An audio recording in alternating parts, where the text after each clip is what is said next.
महाभारत के दौरान ऐसी भी अद्भुत घटनाएं घटी थी जिन्हें जानकर आप हैरान हो जाएंगे।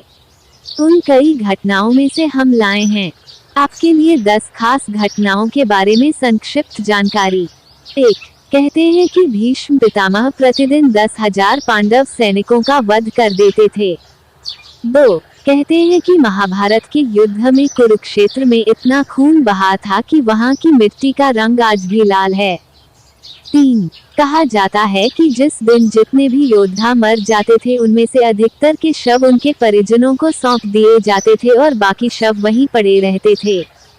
4. युद्ध के अंत के बाद कहते हैं कि युधिष्ठिर की आज्ञा से कुरुक्षेत्र की भूमि को जला दिया गया था ताकि किसी भी योद्धा का शव न बचे।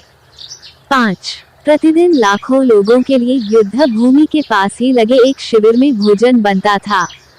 युद्ध की शुरुआत के पहले दिन लगभग 45 लाख से अधिक लोगों का भोजन बना। इसके बाद प्रतिदिन जितने योद्धा मर जाते थे उतना भोजन कम कर दिया जाता था। लेकिन यह पता कैसे चलता था कि आज कितने योद्धाओं का भोजन बनाना है?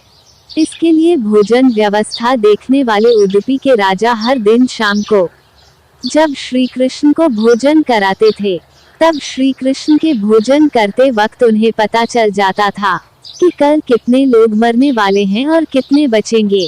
कहते हैं कि इसके लिए श्री कृष्ण प्रतिदिन उबली हुई मूंगफली या चावल खाते थे। उसी से राजा को पता चलता था कि कल कितने लोग मरेंगे तो मुझे शाम को कितने लोगों का भोजन बनाना है। इस तरह श्री कृष्ण के कारण हर को पूरा भोजन जाता था और अन्न का एक दाना भी व्यर्थ नहीं जाता था। 6. कहते हैं महाभारत युद्ध के प्रारंभ होने के प्रथम दिन श्री कृष्ण ने दोनों सेनाओं के बीच खड़े होकर अर्जुन को गीता का ज्ञान दिया था।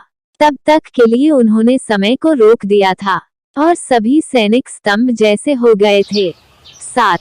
गीता ज्ञान को अर्जुन के अलावा हस्तिनापुर में बैठे संजय ने और अर्जुन के रथ पर विराजमान हनुमान जी ने सुना था।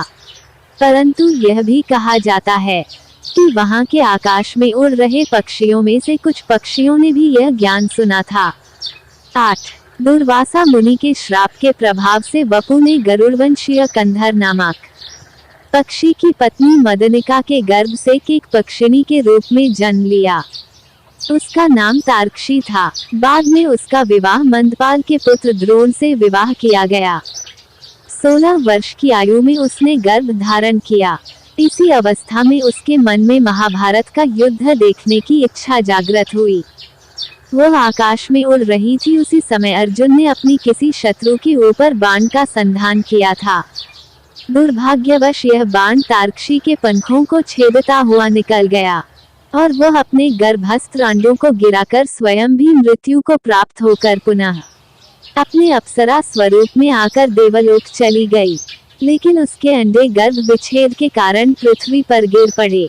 संयोगवश उसी समय युद्ध लड़ रहे भगदत्त के सुप्रवीक नामक गजराज का विशालकाय गलघंट भी बाण लगने से टूटकर गिरा और उसने अंडों को ढांक लिया।